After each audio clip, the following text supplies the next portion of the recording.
At samantala, kakayahan ng senatorial lineup ng administrasyon na Alyansa para sa Bagong Pilipinas, ibinida ni Pangulong Ferdinand R. Marcos Jr. sa vote-rich province na Cebu. Si Mela Las Moras sa sentro ng balita live. Aljo, isang linggo bago ang Hatol ng Bayan 2025, sa probinsya naman ng Cebu nanuyo ng mga botante ang Alyansa para sa Bagong Pilipinas. Si Pangulong Ferdinand R. Marcos Jr. ibinida ang kapasidad at kakayahan ng Alyansa candidates na saktoan niya na dapat suportahan ng ating mga kababayan.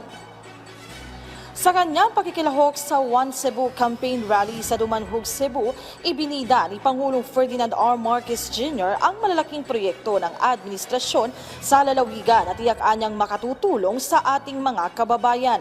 Kabilang na riyan ang mga tulay at kalsada sa iba't ibang panig ng probinsya at mayroon din anyang itatayong Cebu International Container Port na makatutulong para maging logistics hub ang Cebu. Bukod dyan, siyempre pinagmalaki rin ng Presidente ang 20 pesos rice program sa Visayas.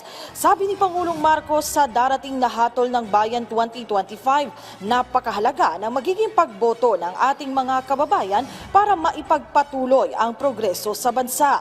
Dahil dyan hinimok ng Presidente ang mga Cebuano na suportahan ang kanilang mga pambato sa pagkasenador sa ilalim ng koalisyon ng Alyansa para sa Bagong Pilipinas. Git ng Presidente, hindi na OJT at pawang mga pinakamagaling, may malawak na karanasan at malalim na kaalaman ang Alyansa senatorial candidates, kaya't sila ang nararapat na magwagi sa halalan. Sa panig naman ng One Cebu, sa pangunguna ni Cebu Governor Gwen Garcia, naghayag din siya ng buong suporta, hindi lang sa alyansa kundi kay Pangulong Marcos, bagay na pinagpasalamat ng Presidente. Isultian ta kamo, this governor will remain steadfast, and so will the entire leadership of this entire island in this united One Cebu. We are for unity.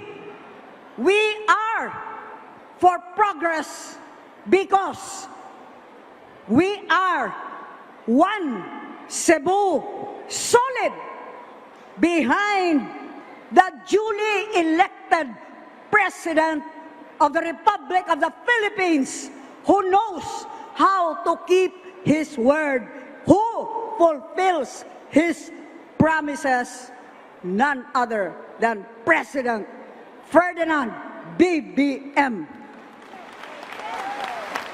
Ferdinand Marcos Jr. Ako nga ngayon atong suportahan ang Alyansa Senatorial Candidates. Maliwanag para po sa amin. Maliwanag na ang dahilan, ang katwiran kung bakit kailangan po natin magkaisa. Kaya po kailangan po natin magkaalyansa. Kaya po kailangan po natin na sabay-sabay na kinakalaban ang mga manghaharang para lang sa kanilang mga sarili at lagi po nating iniisip ang kapakanan ng bawat Pilipino.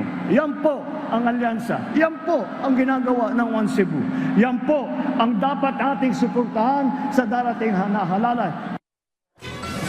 Aljo, sa mga susunod na araw, inaasang magkakaroon pa ng malalaking campaign rally ang Alyansa para sa Bagong Pilipinas bago ang eleksyon.